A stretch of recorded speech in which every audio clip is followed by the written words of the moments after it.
प्रेम कुमार जी आपका रुख कर रहे हैं। मुस्लिम आरक्षण का मुद्दा इतना तूल क्यों पकड़ रहा है और इतना जोर क्यों है विपक्षी पार्टियों का कि नहीं मुस्लिम आरक्षण देना? लालू यादव कहते हैं, एसटी हसन कहते हैं, फिर इस तरह की बात बार बार उठाई जाती है, फिर कहते हैं कि भाई हम अपीजमेंट नहीं करते, हम तुष्टीकरण नहीं करते, हम तो महंगाई बेरोजगारी जैसे मुद्दों की बात करते हैं, लेकिन आ जाती है बात घूम फिर के वहीं पर। प्रेम कुमार जी। विवेक चांडिल जी, सबसे पहले एक गंभीर बात पर हम ध्यान दिलाना चाहते हैं कि हम कभी कहते हैं कि हिंदू आरक्षण, लेकिन आरक्षण प्राप्त ज़्यादातर जातियां, उनकी संख्या तो हिंदुओं में ही है, लेकिन हम हिंदू आरक्षण नहीं कहते, लेकिन बड़े आराम से मुस्लिम आरक्षण बोल देते हैं। ये इतनी गंभीर बात है, इसको नोटिस में लेना जरूरी है। जब हम हिंदू आरक्षण नहीं बोलते तो मुस्लिम आरक्षण क्यों बोल रहे हैं? जो कोई भी बोल रहा है, अभी अभी चुनाव आयोग ने आचार संहिता भी लागू की है, फिर से याद दिलाया है कि कोई भी संविधान के बारे में, बदलने के बारे में नहीं बोलेगा, जाति समूह, तमाम चीज़ें दी हैं। लेकिन उसके बावजूद एक और मैं महत्वपूर्ण बात आपको ध्यान दिलाना चाहता हूँ। मैं एक नेशनल टेलीविज़न चैनल में ब्रेकिंग न्यूज़ देख रहा था। ब्रेकिंग न्यूज़ क्या था कि योगी आदित्यनाथ की सरकार मुसलमानों को आरक्षण खत्म कर देगी, ये ब्रेकिंग न्यूज़ था। अब देखिए, आचार संहिता चल रही है, कोई पॉलिटिकल पार्टी धर्म के नाम पर बोल नहीं सकता है, तो ब्रेकिंग न्यूज़ के नाम पर ये कौन है जो खबर प्लांट कर रहा है धर्म के नाम पर? ये भी एक गंभीर सवाल है, इसको भी चुनाव आयोग को देखना चाहिए।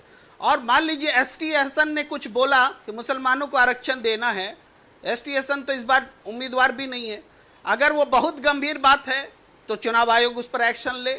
और इसलिए हम ये कह रहे हैं, वो कौन है जिनको मुस्लिम आरक्षण बोलने से चुनावी राजनीति का फायदा मिल रहा है? क्यों इसको चुनाव आयोग होने दे रहा है? क्यों ऐसी बातों पर चर्चा हो रही है? मैं तो साफ करता हूं कि ऐसी बातों पर चर्चा भी नहीं होने देनी चाहिए, रोकना चाहिए।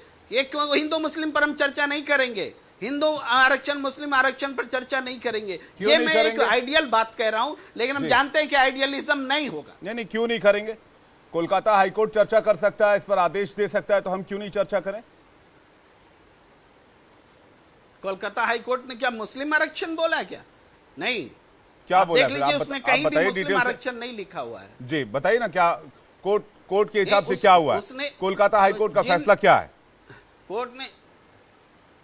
कोलकाता हाईकोर्ट का फैसला, जो जिन जातियों को, जो मुस्लिम समुदाय, इस्लामिक समुदाय से संबद्ध रखती थी, जो ममता बनर्जी ने जोड़ा था कुछ जातियों को, उसको उन्होंने मान्य नहीं किया, अमान्य किया और कहा कि धर्म के आधार पर आरक्षण नहीं दे सकते। यहाँ पर विवाद है कि वो जातियां जिनको आरक्षण दी गई है नियम के विरुद्ध दी गई है या नहीं दी गई है। कोलकाता हाईकोर्ट ने कहा यह नियम के विरुद्ध है।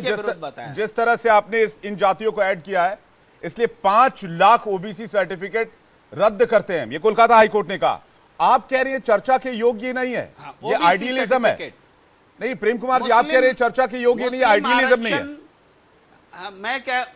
मैं कह रहा हूं मुस्लिम आरक्षण पर बात नहीं कर सकते, हिंदू आरक्षण पर बात क्यों करेंगे? अभी चुनाव आचार संहिता चल रही है, क्यों बात करेंगे? आचार संहिता का उल्लंघन है कि नहीं? तो ये लालू प्रसाद यादव को समझाइए, ये आप लालू प्रसाद यादव को समझाइए, आप ये एसटी हसन को समझाइए, ये जो लोग मुस्लिम आरक्षण की बात करें, मुसलमानों के लिए संविधान बदलेंगे, उसको समझाइए बात। लालू प्रसाद यादव ने उसी दिन बयान वापस लिया था, वो बात नहीं बोलेंगे? वापस लिया था ना, उन्होंने कहा था ना कि हम तो आरक्षण ओबीसी मंडल कमीशन लागू करने वाले हैं, हम कैसे ऐसी बात बोल सकते हैं? उन्होंने वापस लिया था कि नहीं लिया था? भाई साहब प्रेम कुमार जी, दिवाली के रॉकेट में आग लगा दीजिए, उसके बाद बोले रॉकेट फट गया, उसके बाद हम आप आग बुझा देंगे, तो ऐसे कैसे होगा? तो दोनों बातें बोलिए ना, फिर आप दोनों बातें बोलिए जी। नहीं, आप दोनों बातें बोलिए कि उनके राजनीतिक मंशा रही होगी, बोला और फिर वापस ले लिया। ये कैसे बोलते हैं कि लालू यादव अपने उस बयान पर कायम तो नहीं है? नहीं कायम नहीं, लेकिन बोला ना, एक एलिमेंट तो दिया चुनाव में, उसका कुछ तो कुछ इंपैक्ट रहा ही होगा। ऐसा तो नहीं है कि वो बयान हवा में चला गया, उसको तो कोई असर नहीं हुआ होगा, उसका इंपैक्ट नहीं होगा। कोलकाता हाईकोर्ट के फैसले पर आई, उसमें भी कह रहे हैं कि हिंदू मुसलमान नहीं होना चाहिए, ये तो मैं भी कह रहा हूं हिंदू मुसलमान नहीं होना चाहिए, लेकिन सिर्फ मुसलमानों की 116 जातियों, नहीं मुसलमानों की 116 जातियों को अलग से कैटेगरी बना के डाल देना, इस पर सवाल उठाए जाएंगे। आंध्र प्रदेश में भी यही सवाल उठा, आंध्र प्रदेश में जब सवाल उठा तो कोर्ट ने उसे रद्द किया। कर्नाटक में 4% का मामला 2B कैटेगरी में दिया गया। मैं सर डेटा पे बोल रहा हूं, आंध्र प्रदेश का मामला कोर्ट में गया, कोर्ट से कैंसिल हुआ। हिंदू सर, एक मिनट, विवेक जी सुनिए, फिर वही बात हो गई ना, आप इसको कैसे कह सकते हैं कि हिंदुओं की इतनी जातियों को लेके आप आरक्षण दे दिए, ऐसा बोल सकते हैं क्या? नहीं बोल सकते। फिर तो आप सीधा सीधा ओबीसी पर सवाल उठा रहे हैं।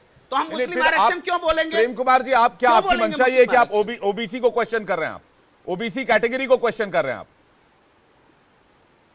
नहीं, हम कह रहे हैं ओबीसी एक श्रेणी है जिसमें विभिन्न जातियां हैं। वो जातियां धार्मिक रूप से हिंदू की भी हो सकती, मुस्लिम की भी हो सकती, कोई भी हो सकती। नहीं, विशेष तौर पर ये सवाल ये पूछा जा रहा है तो हिंदू प्रेम कुमार जी, सवाल ये पूछा जा रहा है विशेष तौर पर मुसलमानों की क्यों? वो जातियां अलग अलग धर्मों में, अलग अलग जातियों में हो सकती है, लेकिन सिर्फ मुसलमान 116 जातियां ओबीसी का फुल फॉर्म दर्शकों को मैं बता दूं, अदर बैकवर्ड कास्ट।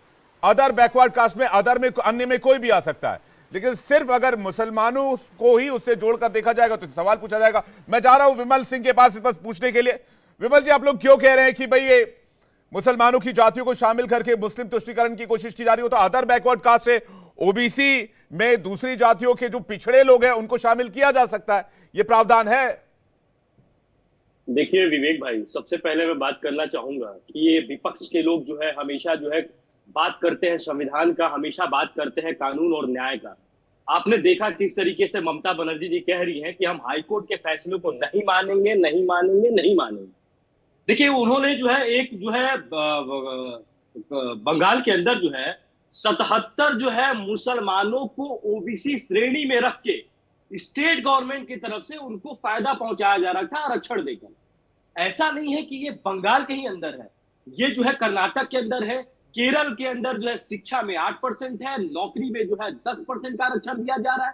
कर्नाटक में 4% का आरक्षण मुसलमानों को दिया जा रहा है। कर्नाटक में 19% जो है ओबीसी मुसलमान को आरक्षण दिया जा रहा है। इसके अलावा तमिलनाडु में जो है 90% ऐसे मुसलमान हैं जो आरक्षण श्रेणी में है। इसके अलावा आंध्र प्रदेश में जो है मुसलमानों को आरक्षण दिया जा रहा है। मैं कहना चाहता हूं कि एससी एसटी ओबीसी वर्ग के लोगों से आरक्षण छीन कर जो है ये जो है मुसलमानों को देने का काम कर रहे हैं। संविधान में ये कहीं नहीं लिखा है कि आप जो है संविधान में लिखा है कि आप जाति के आधार पे जो है सामाजिक अधिकार के आधार पे है आप आरक्षण दे सकते हैं, लेकिन ये कहीं नहीं लिखा है कि आप धर्म के आधार पे जो है आप जो है आरक्षण बांट सकते हैं। लेकिन ये जो है विपक्ष के लोगों के द्वारा किया जा रहा है। दूसरी चीज, आपने जो सवाल किया, मैं कहना चाहता हूं कि भारतीय जनता पार्टी एक ऐसी पार्टी है जिसकी विचारधारा है अंत्योदय, जिसकी विचारधारा है सबका साथ सबका विकास, हम सबको साथ लेकर चलने वाले लोग हैं। लेकिन आप देखिए भारतीय जनता पार्टी, अगर अभी हमारे मित्र जो है बता रहे थे, अभी मैंने आपके चैनल पे सुना एससी हसन जी बोल रहे थे कि भारतीय जनता पार्टी जो है वो मुसलमानों को नहीं देखती है। मैं कहना चाहता हूं कि भारतीय जनता पार्टी, हमारे प्रधानमंत्री जी जो भी योजना लाते हैं वो हमेशा 140 करोड़ जनता की बात करते हैं।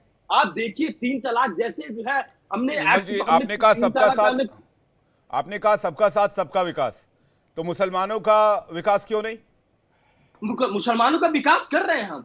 आज देखिए कश्मीर के अंदर मुसलमानों को कबूल करने में क्या परेशानी है आपको? 20 से 25 करोड़ की जनता को कहां ले जाएंगे आप लोग? हम कबूल क्यों नहीं कर रहे हैं? हम तो 140 करोड़ जनता में उनको भी तो जोड़ रहे हैं। हमारी जो भी योजना है, प्रधानमंत्री जी की जो भी कल्याणी योजना है, वो आप देखिए मुसलमान भी उससे लाभान्वित महसूस कर रहे हैं। उनको जो है योजना का फायदा पहुंचाया जा रहा है। मैं कश्मीर की बात करूं, कश्मीर में आज देखिए सबसे ज्यादा कोई लाभान्वित है तो अयोध्या, झांकी, काशी, मथुरा, बाकी में 140 करोड़ लोग कैसे आ गए? क्या 25 करोड़ लोग आपकी इस बात से इत्तेफाक रखेंगे? मामला सब जुड़े से कोर्ट में। मैं ये कहना चाहता हूं कि ये मामला तो कोर्ट में है ना, और हम शुरू से ही जो है कहते हैं कि राम मंदिर हमारा है, मंदिर जो वहां पे राम जी का जन्म हुआ। आप भी तो अपीसमेंट कर रहे हैं, फिर आप अपीसमेंट नहीं कर रहे हैं, फिर आप अपीसमेंट नहीं कर रहे हैं। फिर देखिए, ये तो हम ये कहना चाह रहे हैं कि वो मंदिर जो चाहे काशी का है, चाहे राम मंदिर है, चाहे जो है मथुरा का मंदिर है, वो तो जो है सब जुड़े से कोर्ट के आदेश से बना है। कोर्ट ने इस पर फैसला दिया था, आप लोगों ने तो नहीं दिया था ना फैसला कि भाई मंदिर बन गया है। नहीं, बनाया तो भारत सरकार ने है ना। उत्तर भारत सरकार ने कहां बनाया है सर? क्या बात कर रहे हैं आप? राम मंदिर ट्रस्ट ने बनाया है। मैं वही कहना चाहता हूं कि राम मंदिर ट्रस्ट, भारत सरकार की शून्य भूमिका है इसमें मंदिर बनाने में, पहली बात। दूसरी बात, इस फैसले को इंप्लीमेंट कराने में भारत सरकार की भूमिका है। विमल सिंह जी, इस फैसले को इंप्लीमेंट कराने में भारत सरकार की भूमिका है।